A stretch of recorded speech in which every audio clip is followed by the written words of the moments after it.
Thank you so much for coming and joining us today to hear our story. Joining me from our team today is Dr. Sudhir Kushwaha, who's the head of the transplant program, the heart transplant program and mechanical circulatory assist at the Mayo Clinic in Rochester, Minnesota. He's the CEO of our company and the inventor of our technology, and he'll carry the presentation, but I just wanted to provide a bit of an introduction. Also with us, Ken Howling, who is from here in Toronto. He's our Chief Financial Officer. He'll be known to many of you. Ken and I worked many, many moons ago, and he's got a very colorful past in big pharma, and he's a great member of our team. We're very thrilled that he's come on board to help us here in Toronto. So maybe by way of an intro, I want to tell you a little bit about the history of how we got to where we are, and then I'll let Sudhir tell you the whole story. But so my involvement, and this is it's an American incorporated company with technology developed in Rochester, Minnesota. So how is it we're here in Toronto? And this is the very first time this company has ever presented to a group this size. So the story is that one of my dear friends, and I live in Dubai, a very robust, gregarious, outgoing guy who was an athlete, he had heart failure. He had a degenerative condition, and he needed a heart transplant, but he didn't know it. So he ended up as an outpatient at the Mayo Clinic in Rochester, and his cardiologist was Sudhir. And he ended up having a heart transplant 7 years ago. And during the period of post-operative care in Rochester, he and Sudhir became friends. They played squash together, their wives socialized. And in the course of that period of time, Sudhir told my friend Sam about this idea that he had to develop a better version of a ventricular assist device. And Sam was very, very interested in hearing the story. And Sam was very grateful for the fact that Mayo had saved his life and given him a new lease on life, and he felt he owed something. And his way of giving back was to talk to Sudhir and say, well, what can I do to help? This sounds like a fabulous, fabulous idea. I'm a man of means. I've been successful in my career. I have some money. So they hatched a plan where Sam would then begin funding of the development of this device. So here we are several years removed from that process, and Sudhir will tell you the whole story.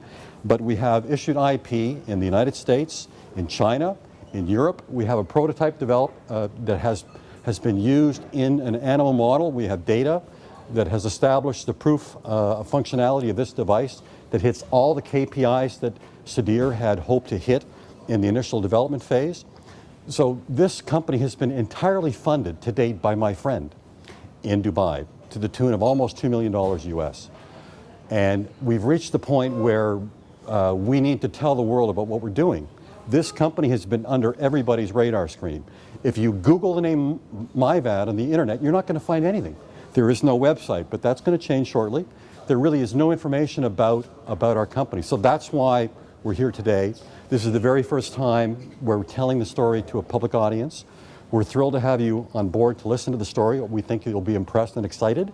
We're pleased to have members of the investment banking community. There's stellar members of the Toronto cardiac community here today to hear the story. And I hope that when we're done, there might be some exchange of information. You know, we'd be thrilled to hear their point of view about where we are. But so with that, I think I'd like to just pass the torch to Sudhir Kushwaha, who will kind of work you through our presentation to tell you about our story. Well, thanks, Paul, for that introduction. So just add a little bit to that story. The reason Paul's friend and my friend Sam became interested is because 2 nights before he got his transplant, he was in terrible heart failure. He was having recurrent ventricular tachycardia. He was having to be shocked out of it several times, and I actually went to him in the night, and Vivek and Mike, I'm sure, know this sort of situation well. And I said, look, we're going to have to put in HeartMate 2 pump. And we came and we showed him the pump. And he actually looked at me and said, are you serious? Are you kidding me? You want to put that contraption into me? And he said, just wait 2 days. And if I'm not improved in 2 days, then I'll go ahead. And he was fortunate because the following night he got his transplant and never needed a pump. But that memory really stuck with him, and that's how we kind of got talking about it. Anyway, so I'm here to tell you about this idea, and the company is called MI-VAD, And the reason we came up with that name is the MI stands for minimally invasive, which is eventually how we want to make the device. And VAD stands for Ventricular Assist Device. And obviously, the mission of the company is to improve longevity, alleviate the suffering, and improve the quality of life of patients suffering from heart failure. There's a little bit about the company. It was founded in January 2012 in Rochester, Minnesota, incorporated in Delaware. Treatment of heart failure and development of VAD systems and the implantation procedures associated. We have a prototype engineering and preclinical data with our engineering partners, Certec Medical, and we've got issued patents, as already said. Myself and my surgical colleague, Zane Kalpi, who's surgical director of VAD at the University of Arizona, was at Mayo for a period of time, and is a good friend of mine from the UK as well. And then we've developed a technical advisory board as well. So for those of you who aren't involved in the treatment of heart failure, you have systolic heart failure, which is basically the inability of the heart to pump properly with forward flow, and then diastolic heart failure, where the heart is sometimes thick and hypertrophied and doesn't fill properly. Both can result in fluid accumulation and shortness of breath and dyspnea and really limitation of lifestyle. Part of the problem is that the current generation of devices really are not adapted to treating diastolic heart failure. So we don't have very good technology for diastolic heart failure, and it's actually very common in an aging population. The aging population, which increasingly wants advanced therapies to improve their symptoms so they can play golf at age 72 down in Florida for a few more years. I mean, there's a real need. So when we look at the ACC-AHA classification of heart failure, we start off with essentially preventable patients who are at risk to patients who eventually progress to develop structural heart disease. And then finally, we get to the top of the pyramid, which is advanced therapies, intravenous drugs to support the heart, which are known as inotropes, and then VAD and transplantation. For those patients who don't even have that as an option, either because of other comorbidities, then hospice therapy becomes the only option. We want to be, just to go back to that a minute, we want to be able to intervene at an earlier point. And one of the reasons why VAD therapy is really at the top of the pyramid and not further down the pyramid is because the technology is so morbid at the moment, as it exists at the moment. Most cardiologists would have a tough time sending a patient with stage B or even stage C for a VAD implant, because they know, if you know the literature on this subject, that if you get a VAD, your chances of being around 5 years from now with the current technology is about 50%. Okay? You've got about a 30 to 40% risk of admission into the hospital within 1 year of getting a current device with a complication related to the device. So the treatment modalities for these different stages, there's medication, which we obviously use, beta blockers, ACE inhibitors, ARBs, and so forth. They can prolong life and improve outcome to some degree, but by the time you get to a heart which is structurally altered, then really VAD technology becomes the only available treatment to us other than transplantation. There's also the total artificial heart, and I'll touch on that in a minute. And then finally, transplantation is still the gold standard, because there isn't any technology available right now which beats the structure and function of the human heart. And that's why transplantation is at the top of the pyramid, but it's available to so few people because of limitation in organ supply. So when we look at the history of ventricular assist systems, we've been through many years, 1994 onwards, and really a lot of these other devices have fallen off the wagon. They're really no longer around, and what we're left with right now is two major companies. We're left with the Heartware HVAD, which is now owned by Medtronic, And then the HeartMate 2, not on this slide, is the HeartMate 3, which is owned by Abbott, previously St. Jude. And the original company was called Thoratec. But the other systems which are here, including the Ventrassist, the Jarvik, the DuraHeart, the Heart Assist 5, they've really all tried and not succeeded for various reasons. Some of the reasons are financial and management type reasons. Others are the technology just is pretty bad. I mean, the XVE, for instance, you put it in, 10 months later, you're looking at device failure. So it's not very good for a patient. If they get it as a bridge to transplant, then they've got to be done within that period of time.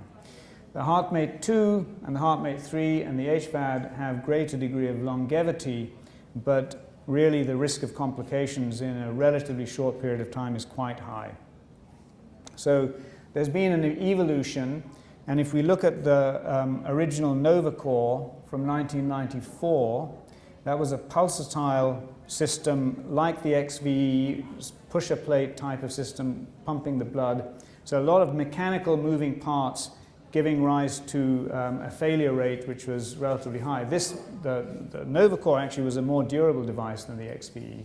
And then we've evolved into continuous flow, axial flow, and here you see an illustration of the HeartMate 2, which came out around 2007, 2008. So it's kind of served us for almost a decade. And then we have these continuous flow centrifugal pumps like the HVAD and the HeartMate 3. But so the size has decreased. The concept of apical cannulation has pretty much remained the same. So the HeartMate 2 has been the most successful pump which has been around for the longest period of time. And this was made by Thoratec, which was subsequently acquired by St. Jude, and then Abbott in 2017. More than 22,000 patients have had this device implanted. So right now, the other main player is the HVAD, made by Medtronic, and more and more of those units are being put in now as well. It's a different technology in that it's a centrifugal pump, so the ability to unload the heart is a little different. We don't see so much change in terms of ventricular remodeling. The market for this device, for these devices, is increasing. And I'm not going to go into the details here, but Paul may elaborate on that towards the end. But essentially, if you look at the numbers which are being put in for destination therapy, and the distinction here is that bridge to transplant is when a device is used in order to get a patient to transplant. Destination therapy is the therapy. So if you're 70 years old, you're not a transplant candidate, you will get a destination pump. So you live with it for the rest of your life. However long the pump survives is basically the way it goes. So we presently have a lot of problems with the existing generation of devices, and there are a number of unmet clinical needs. So anybody in this field will know that putting in a left ventricular assist device is not a trivial procedure. It's complex, highly intrusive implant. The nature of the cannula is such that you have to drill a hole in the apex of the heart in order to accommodate the cannula. You alter the cardiac architecture as a result. You have a drive line coming out of your abdomen, so you're automatically prone to infection because you've got something going into the body from the outside. And then there's a high incidence of strokes and GI bleedings as well. There's non-physiologic, non-pulsatile flow. We have to ask ourselves, we're around after all these years of evolutionary development, and every organism on the planet basically has pulsatile flow. So a heart which pumps has a squeezing phase, systolic phase, and a diastolic phase. We've taken that physiology and altered it to make it continuous flow. And it's only now that after several years of doing this that we've realized that continuous flow has a number of negative consequences. Chief amongst them is the tendency to GI and cerebral bleeding, which can be lethal and often fatal, depletion of clotting factors, and with that we see a 30% incidence of GI bleeding, often which can be recurrent, and GI I mean gastrointestinal, recurrent and difficult to treat. And then these devices can't be used in an acute situation. They're basically a device which can be used in chronic heart failure when the patient has a relative degree of stability and reasonable end organ function. So if somebody is admitted to the hospital with a massive heart attack, massive myocardial infarction, you're not going to put in one of these pumps. You're going to wait for recovery, you're going to hope they survive, and then when they get to a certain point, you may be able to do the implant. And this is survival data from the ISHLT, International Society of Heart and Lung Transplant. And what this basically shows that if you take the best continuous flow LVAD, one side of the heart, left side of the heart, at 4 years, there's about a 40 to 50% chance you'll still be alive. So survival here is not particularly impressive. I mean, these trials are skewed by the fact that we're having to put up with relatively poor survival. So if a pharmaceutical company was to take a drug and send it for development and administer it and say you've got a 50% chance that you're still going to be alive in 4 years if you take this drug, they'd be kicked out of the FDA and nobody would be interested in taking this drug. But this is what we have to put up with current VAD technology. These are the sort of survival figures which we're dealing with. And so when you think about it, you take a step back, I mean, we're sensitized to it because it's all we have. When you take a step back, these are appalling survival figures. Even a 1 month survival of 80%, 81% there for continuous flow LVAD, and most of those are HeartMate 2s, is 1 in 5 chance of dying within a year of getting one of these pumps. I mean, I'd think twice if I was a patient, and I think many patients do. But the market opportunity is actually so huge. There's a huge number of patients with end-stage heart failure and varying degrees of heart failure. What limits the use of these devices is the fact that they are so morbid. So nobody's going to take a stage 2 patient and say, okay, you can have a VAD and you'll feel better. Nobody wants to, no cardiologist worth his salt would want to do that. They're only going to take somebody who's basically class 4 or the very worst stage 3B, and many cardiologists, even looking after patients with advanced heart failure stage 3B, would think twice, knowing what they know about these survival figures. And really, heart transplant is, at the present time, the only major solution, but it's very limited. Less than 2,500 donor hearts a year, and a huge amount of money is spent looking after these patients in the hospital. 8 to 15 billion is spent each year on hospitalization costs. And even in the recovery phase of an acute implant, if we take somebody with severe cardiomyopathy, we put in one of the commercially available pumps, there's a very good chance that they'll still be in the ICU 7 to 10 days later. And you think about ICU costs, when you're treating the right heart failure, you're treating the renal failure, which results from all this, it's just huge costs. And then the costs of rehospitalization when they're admitted with complications, which is very frequent, unfortunately. So VAD's helping, but there's so many secondary effects which aren't factored into many of these equations.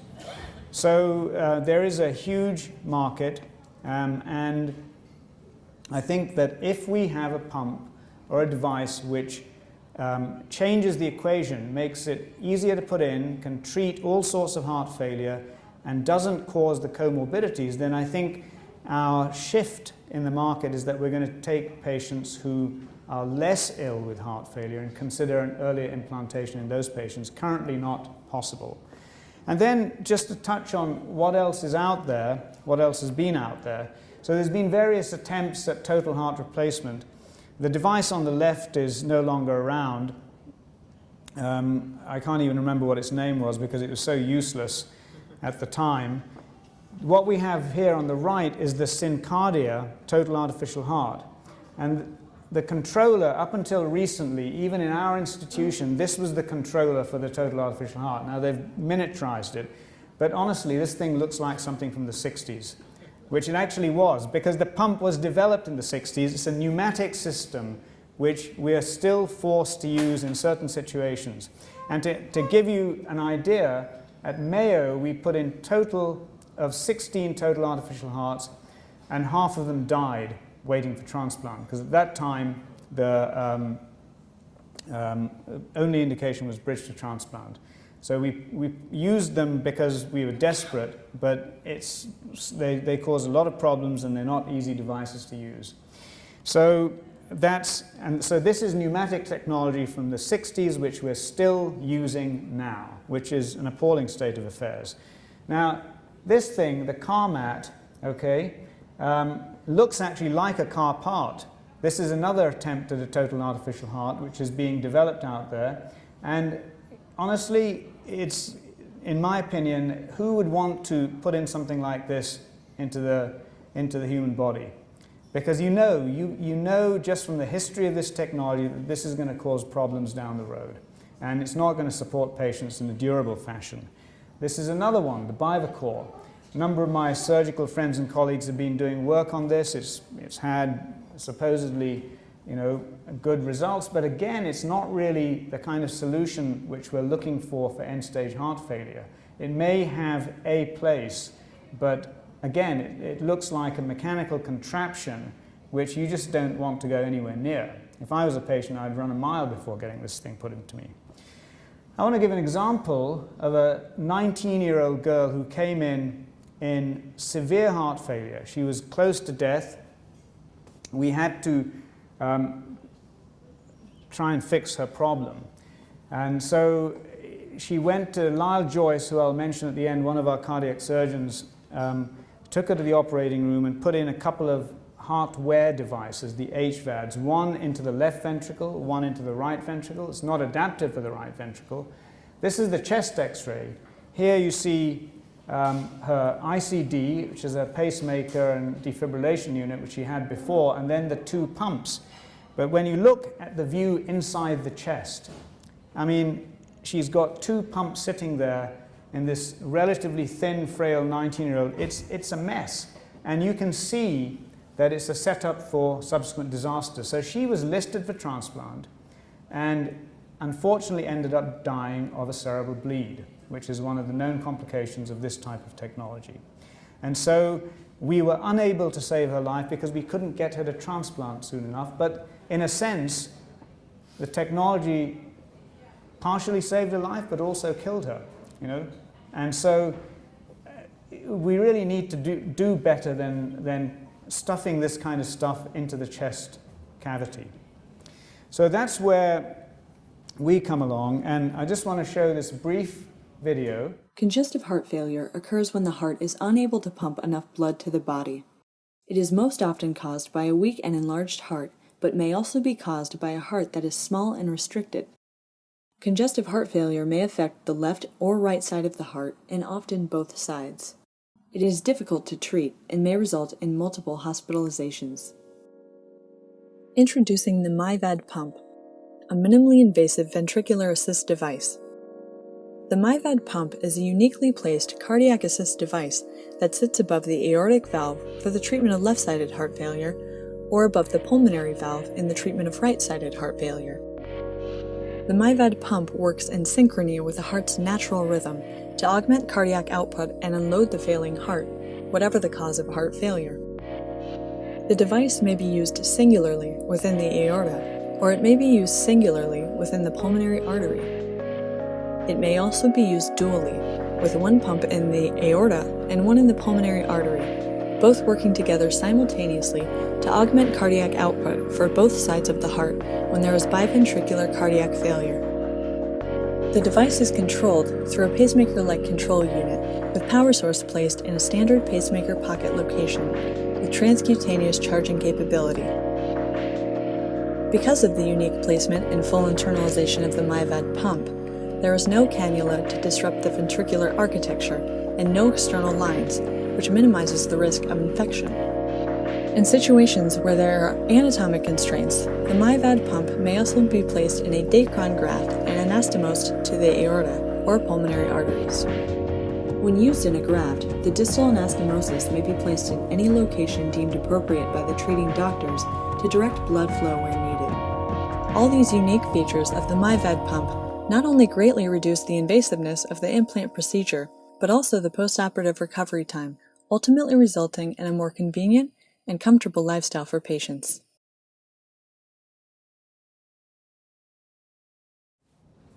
So that's the concept. Let me just... and basically, the reason for showing that is just to explain the difference between what we are trying to develop and what is out there at the moment, which I've given you some history of. So at the present time, we want to aim for a minimally invasive. Now, right now, minimally invasive means not a full median stenotomy, but limited access, placement of the pump in the appropriate location, and mounting it appropriately, and being able to have the patient out of the ICU within 24 hours. Eventually, with Generation 2 devices, we'll move to percutaneous minimal implantation as this concept is developed further, if there's funding to get to Generation 2 and Generation 3 type devices. So right now, we're targeting predominantly Class 3 and Class 4 heart failure. The product is a modular electromechanical VAD with 3 primary assemblies, supravalvular location. And the beauty of that supravalvular location is that there is no disruption to the ventricular architecture. You're not stuffing something into the ventricle and creating all these other problems which we see. And it can be used for any type of heart failure. So left-sided heart failure, right-sided heart failure, biventricular failure, restrictive cardiomyopathy, dilated cardiomyopathy, because of the location. So with diastolic heart failure, where you really can't treat with VAD therapy, you can put a pump in this location to unload just as effectively, whereas presently, if we try and put pumps in right-sided heart failure, and we've done that at Mayo, it's very difficult to manage these patients with a pump.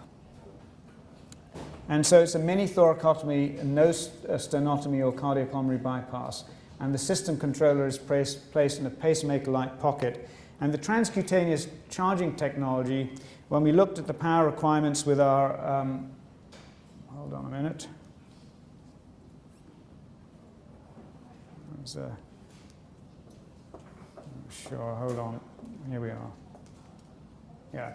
When we looked at the power requirements with our engineering partners, with the current transcutaneous charging technology, a patient would be tetherless, in other words, with no leads or wires attached to them for somewhere between 2 to 4 hours, depending on the requirements of the pumping function.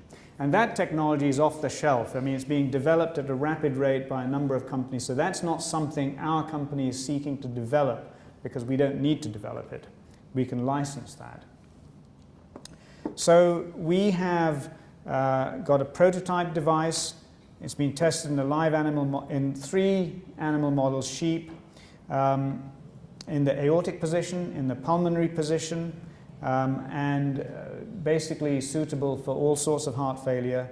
We can achieve flow rates of up to 10 liters a minute with this pump, and I've got data for those of you who may have interest in seeing more detail. I can show that to you.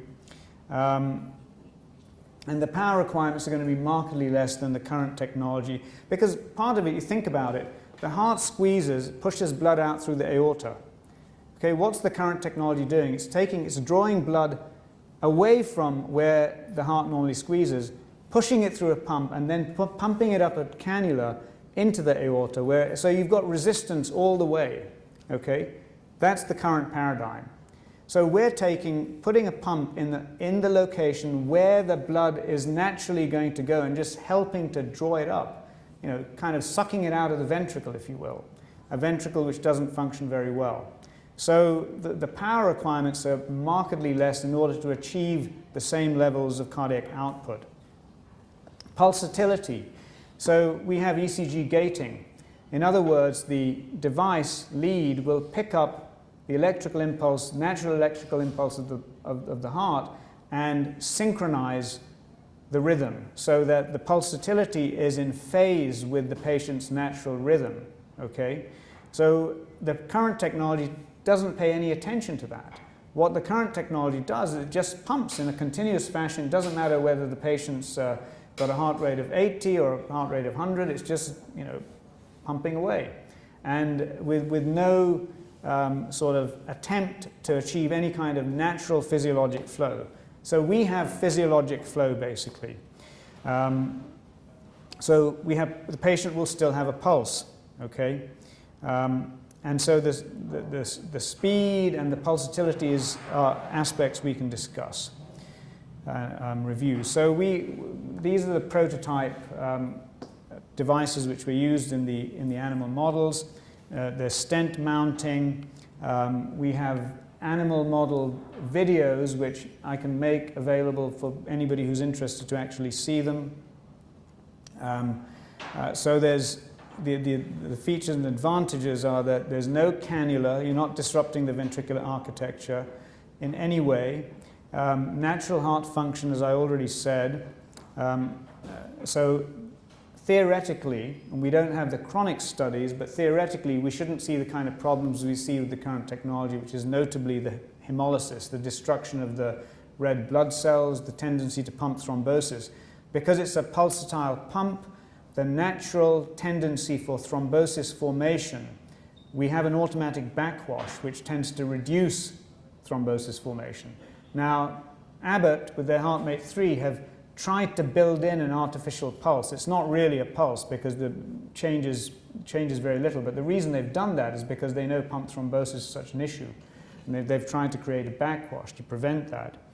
And so we have normal systolic and diastolic function of the heart.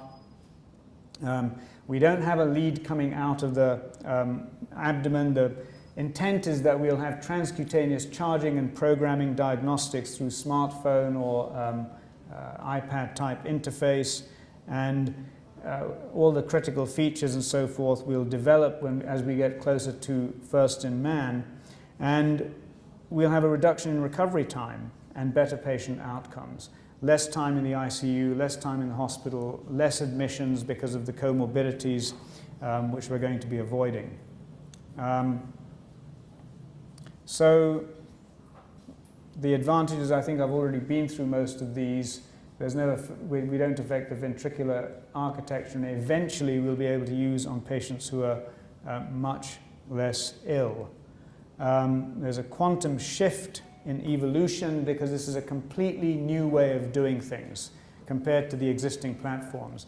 Now, I've presented to Abbott and Medtronic, and the problem they have is because they're big, lumbering companies, they've got their existing paradigms, they've spent millions developing those paradigms, and the way corporate industry of that type functions is not going to change, completely abandon the platforms they've spent years and years developing or acquiring and spending money in, but we're just completely different, and that's a totally new system, totally new concept.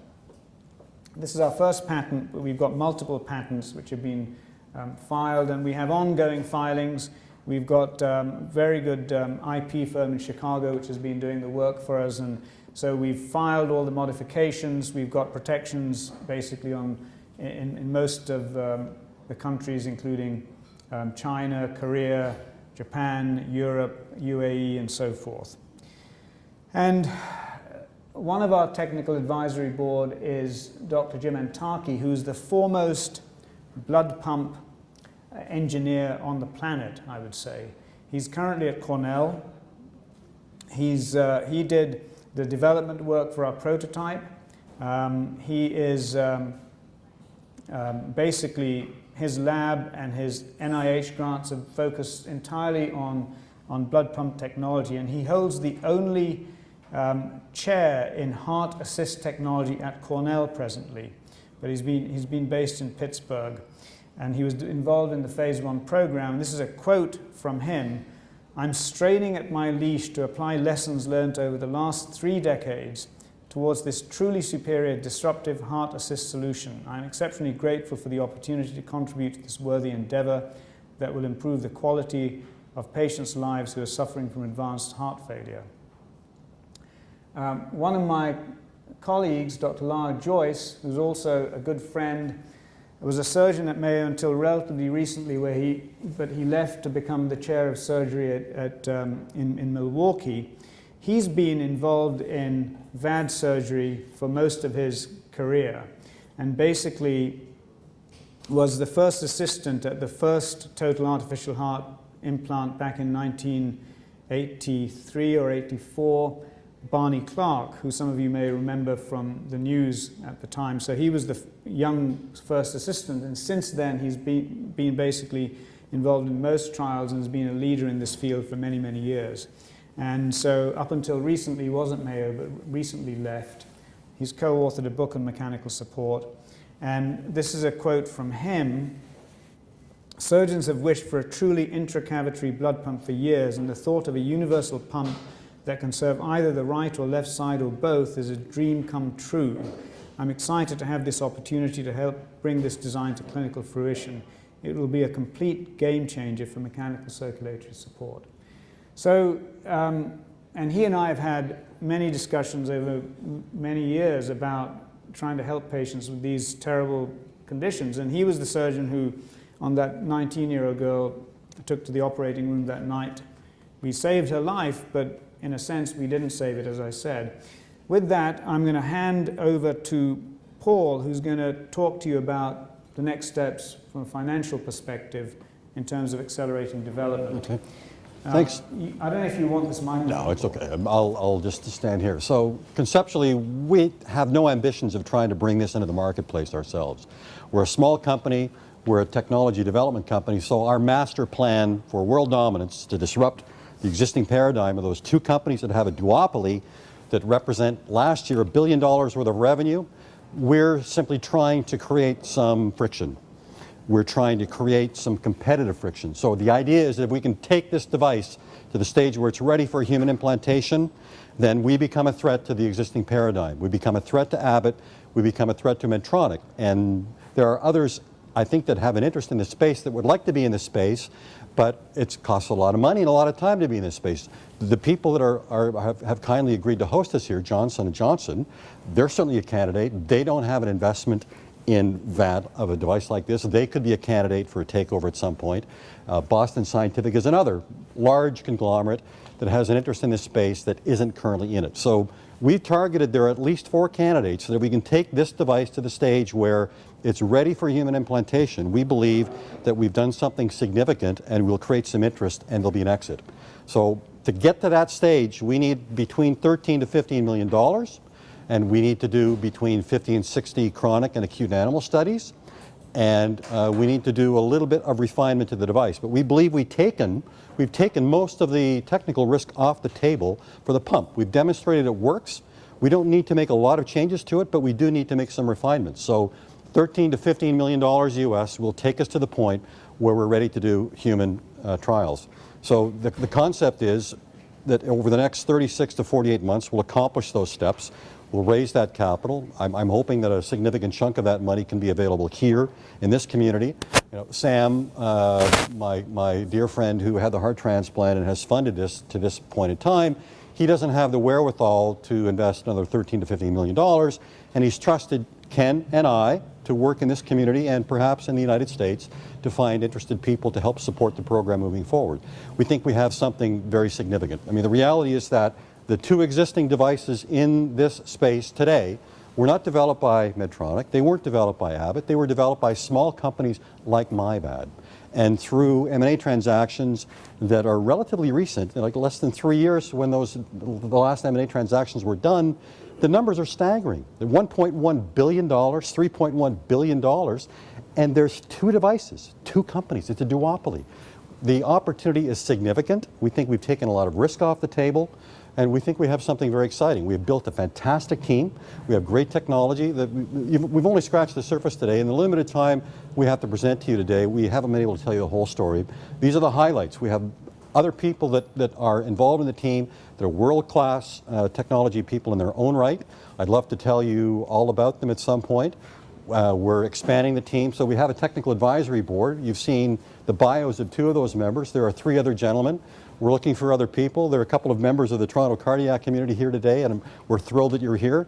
And we hope that you've been impressed with the presentation, and we hope that we can convince one of you perhaps to help us in this mission. It won't require a lot of time, but we want some more bench strength. We're looking at forming a strategic advisory board where we will invite people that have experience and skill in medical device development to assist us looking not so much from the technical point of view, but the commercial point of view in pushing this program forward. So quickly, that basically kind of tells you what the master plan is here. It's going to take 36 to 48 months to get to that stage, and I believe that we'll be framing this for a very attractive exit if we can if we can manage this process.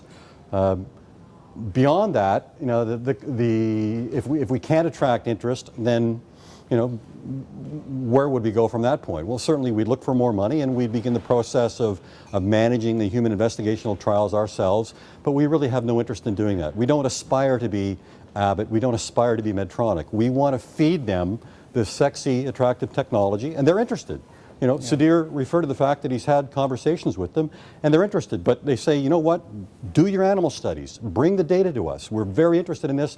We'd rather buy you for $500 million when you're at that stage of development than to look at investing. At this stage, it sends the wrong signal to our constituents. It sends the wrong signal. We're working on, as he said, iterative changes to our existing platform, and if suddenly we abandon that and focus on you, we can't do that. We're generating significant revenue. So, I wanted to thank you all for coming. It's been a pleasure having you, and I want to do a shout out to the J Labs people for allowing us to use the space today. But before we're done, there's going to be an opportunity for questions and answers, and I want to especially do a shout out to Dr. Billy Cohn. And if any of you have an interest in this space, this is a book that was written by a woman in Texas who basically written a history of the development of cardiac surgery coming out of Houston at the Texas Heart Institute. And the icons are two gentlemen, and the members of the cardiac community here will know the names, Michael DeBakey and Denton Cooley, that were basically the pioneers in open heart surgery. And from the Texas Heart Institute, they mentored, they provided mentorship to a couple of doctors. One of them is Billy Cohn. Billy Cohn has left the Texas Heart Institute. He's now with Johnson & Johnson. And we've talked to Billy. Well, hopefully we can convince him to come on board and help us with the little bit of time that he might have available. But if you're interested in reading more about the history of how this space has developed, the history of developments in cardiac care, the history of developing artificial hearts, I guarantee this is a great read, and it's really easy. You can read it in a weekend, and it's available at Chapters. It's called Ticker, and the author's name is Mimi Swartz. So, was there anything else you wanted to add before we open to questions? No, I think this is, we're at the stage where we're dealing with horse and cart, basically, in terms of the current technology, and we know that we have a Mercedes sitting in the garage which just needs to be put together. That's what it is. I mean, it's the current technology is just, I see heart failure patients all the time, and I'm in charge of the VAD program at Mayo, but I really think very carefully about which patients I'm going to refer for VAD surgery, because I know what's going to happen to them. I know the kind of comorbidities and problems we deal with, and I think it's ripe for a change, and we're at a point where heart failure is going to be the biggest cardiac market, actually. So with that, I'm happy to take any questions. Well, maybe I'll just make one other comment. So we do have a program. We have plans as to how we'd like to finance this moving forward. And I think in the process of registering, you've all provided us with your email addresses, and I'll reach out to each of you and send you emails. But we do have a number of documents that provide a bit more detail about what we're doing. Again, the timeline to this exit that we're kind of mapping out as being a potential strategy is 3 to 4 years. And people investing now ask the question, well, I'm not sure I want to hang around for 3 to 4 years. How are you doing this? So the reality is Ken and I have spent our careers working in, not so much Ken's been big pharma. I had to work in more of the small and medium enterprises, and I've done a lot of public company work. So I've done a lot of reverse takeovers, I've done a lot of capital pool company work, And so theoretically, if we had investors that said, I don't want to wait 3 or 4 years to have the exit, I see there being potential that if you guys are great managers and you can manage the public markets and you get the story out there, there's an opportunity for immediate capital appreciation by getting some preliminary results and story out there. Then, yeah, maybe I can make a decent return, but not have my money at play for 3 to 4 years. So I think the expectation would likely be that we would engineer some kind of a going public transaction, either through a merger of an existing shell company, like all you guys who know that what's happened to the cannabis space the last 12 months. It's been a feeding frenzy. Or alternatively, a capital pool company, the TSXV, that might have a bit of cash. We could look at merging with one of those, and we can do that with our eyes closed. So it's not a 3 to 4 year play for people that don't want to be involved in the bigger lift. If you want to participate in this, we're probably able to generate an opportunity where you don't need to have your money at play for a lengthy period of time. Okay, so we're going to open the floor to questions because we're just pretty much right on time. Well, we said we'd get you out of here by 1:30. We got 12 or 13 minutes. We can go past that a little bit if you have further questions, but we're available to chat after the presentation ends. Ken has probably some business cards. We'll email each of you and thank you for coming and give you access to some of the documentation. So, this is just the beginning of a conversation. We hope that you're interested and want to know more, and any way that you can help getting the story out there. We will be launching a website soon. Some of this material will be there, including the video. The bios of all the team members will be there, and we'd love it if you'd share the story. This is really the first time in this company's history that we've come to an event like this and got the story out. But this is just the starting point. And Toronto will be a very important nexus for this company because Ken's here and my network is here, and I think this liquidity event of offering an opportunity to be traded will happen here. Got a question here. Can you go back to the two-phase chart through the slide?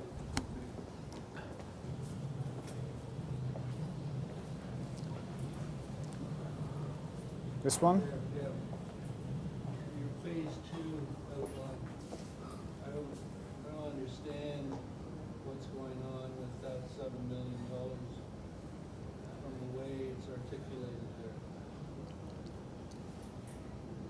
The development of the following system components. What components?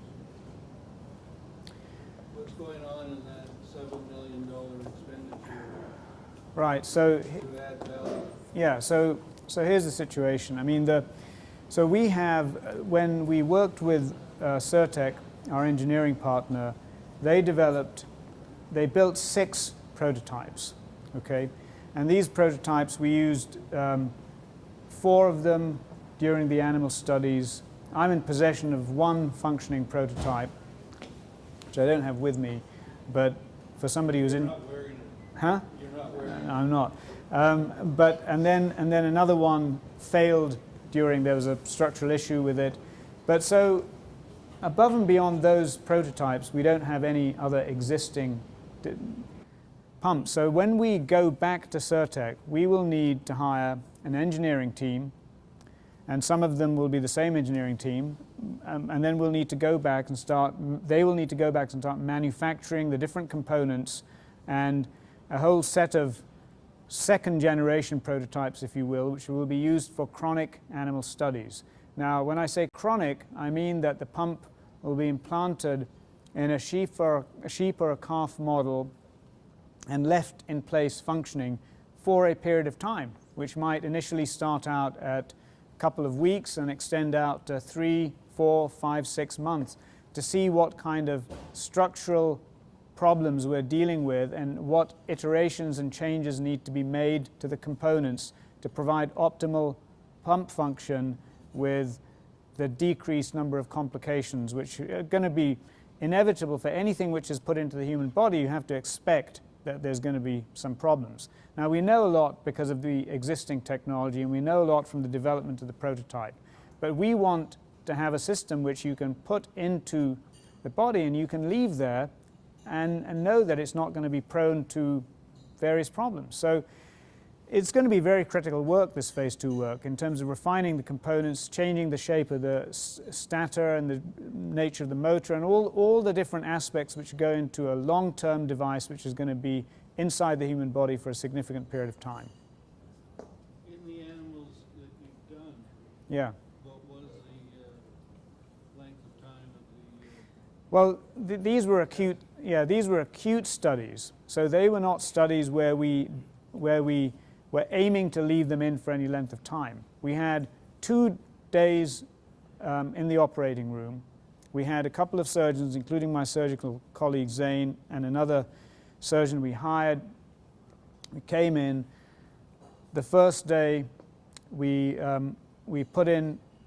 tried to put in a pump. The sheep they gave us was too small, and so that's why we made an adaptation and put it in a Dacron graft, and it functioned. Okay, and then the following day we had 2 other animals, and in both cases they were put into the different positions, and the pumps functioned, and we acquired data which we have available. They were snapshots. Yeah, essentially they were supporting the heart for no longer than 2 hours. Okay, so yes, they were. It was basically a proof of concept study, not a long-term device efficacy study.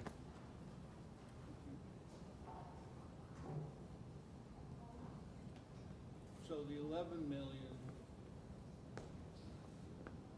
That's the total of these 2. Yeah. Just wanted to clarify the staging. Yeah. Do you anticipate the cost of the MI-VAD to be in line with the present-day LVAD? Well, the present-day LVADs, if you look at the cost of, say, a HeartMate 2 or a HeartMate 3, you're talking in the region, depending on the kind of contract you negotiate with the company, you're talking in the region of somewhere between $90,000 to $150,000 for the pump and the charger and all the stuff that goes with it. That does not include hospital costs, ICU costs, and all that. Okay, so we anticipate that when we have a system which is available for human transplant, that the cost is going to be at least a third of that. Do you see any other indications for? Well, yeah, and one of the, yes, because it's a good question, because with progressive miniaturization, this pump can be used in any arterial circulation. It can be used for peripheral vascular disease. You can use, if we get even more miniaturized, it could be used in pediatric patients. So there's a whole variety of iterations which we are trying to get covered in our IP, which covers most of the possibilities. So peripheral vascular disease, nobody's explored whether or not you can improve perfusion to the distal vasculature using an aortic-placed pump. In fact, Jim Antaki and I, when we were talking about this, have bounced around the idea that instead of the supravalvular space, in some patients who perhaps have issues with their aortic arch or whatever, it can be placed a little downstream, you know, and still provide effective flow. And he's done the computational flow dynamics to actually look at that and thinks it's theoretically possible. So really, the pump can be placed in any vascular structure. And you could manufacture different sizes? Yes, well, that would be the intent, yes. Right now, because it's going to be stent mounted, with initial limitations on how much we can spend, we probably will only have 1 or 2 sizes.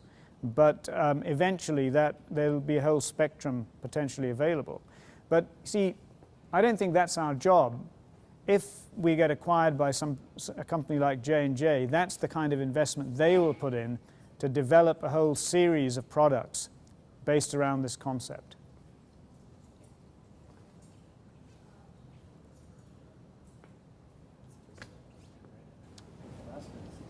Wayne's got a question. Wayne Schnarr.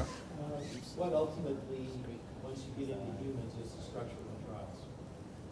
Well, this is a point I think Paul alluded to, is that the trials for any device like this are very costly, highly regulated, and difficult to do.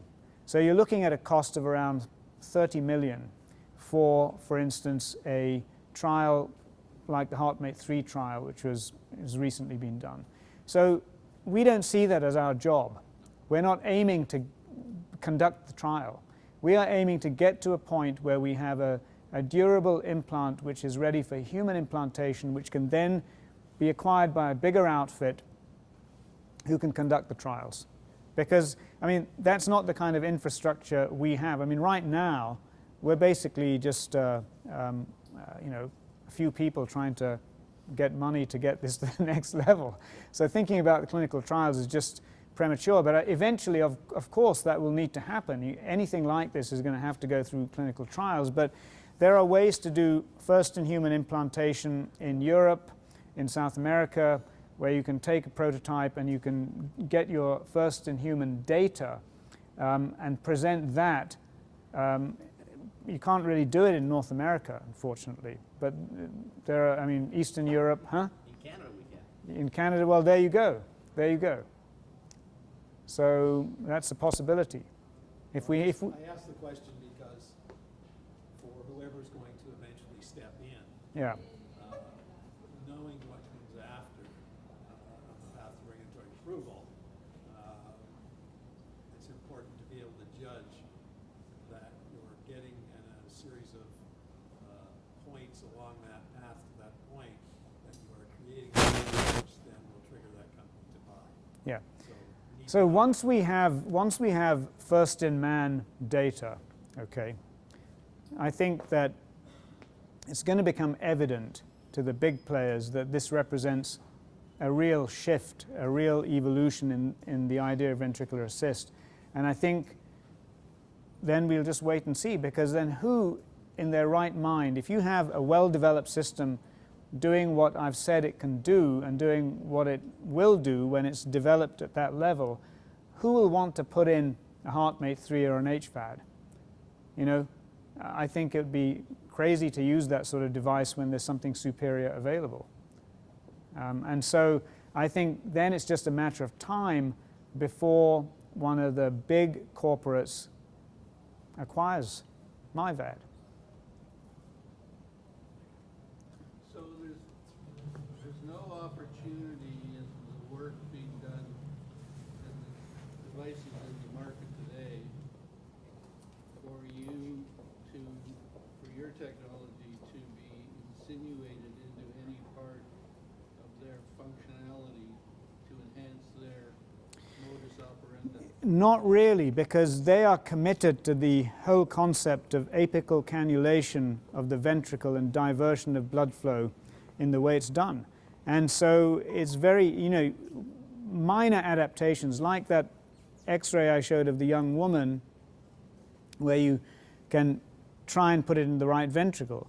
But Dr. Rao knows how difficult it is to use these pumps on the right side, on the existing technology that is. And so and how fundamentally they're not going to be able to do that sort of thing. And so for our technology to be insinuated, we've shifted away from that whole, what I think, relatively primitive idea of disrupting the ventricular architecture and sticking a pump in that location. You know, I don't think we should be doing that. I mean, we do it because that's all we have.